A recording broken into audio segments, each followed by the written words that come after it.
Friends, good evening అందరికీ. ఈరోజు speciality వచ్చేసి జాతీయ డెంగ్యూ నివారణ దినోత్సవం అనమాట.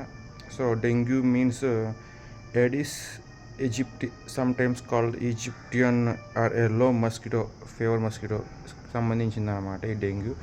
దీనివల్ల వస్తుంది, ఒక్కదాని ఒక్కో మస్కిటో ఉంటుంది. ఫిమేల్ అనాఫిలిస్ ఎలాగో మలేరియాకి, దీనికి అదనమాట.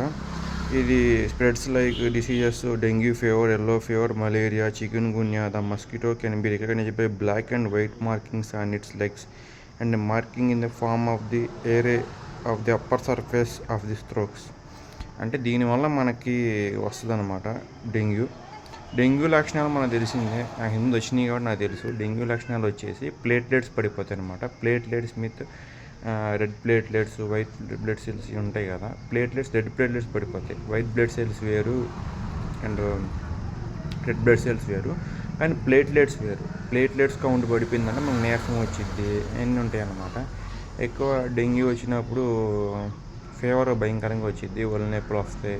మలేరియాకి, టైఫాయిడ్కి, చికెన్ గున్యాకి ఎలా అయితే సింప్టమ్స్ ఉంటాయి, దీనికి కూడా అదే ఇదే ఫ్యామిలీ కాబట్టి అదే సింప్టమ్స్ ఉంటాయి. సో మీరు ఎంతమంది డెంగ్యూ అని తెలుసు, ఎంతమంది డెంగ్యూని ఫేస్ చేశారు, అండ్ డెంగ్యూ గురించి మీకు ఏమైనా తెలుసా, ఖచ్చితంగా కామెంట్ సెక్షన్లో చెప్పడం మాత్రం మర్చిపోమాకండి. ఈరోజు డెంగ్యూ నివారణ దినోత్సవం సందర్భంగా అందరూ దోమలతో జాగ్రత్తగా ఉండండి. దేని బట్టి దాంతో కుట్టించుకోమాకండి. ఎక్కువ ఆడదోమలు, మనుషుల్లో ఆడవాళ్ళు ఏమంటారు, మనుషులు ఆడవాళ్ళు డేంజరు, దోమలు కూడా ఆడవాళ్ళు డేంజర్ అనమాట. ఫిమేల్ అనాఫిలిస్ మస్కిటో లాగా ఈ మస్కిటో అనమాట. సో ఎవరిని ఇన్సల్ట్ చేయట్లేదు, sorry. Thank you so much.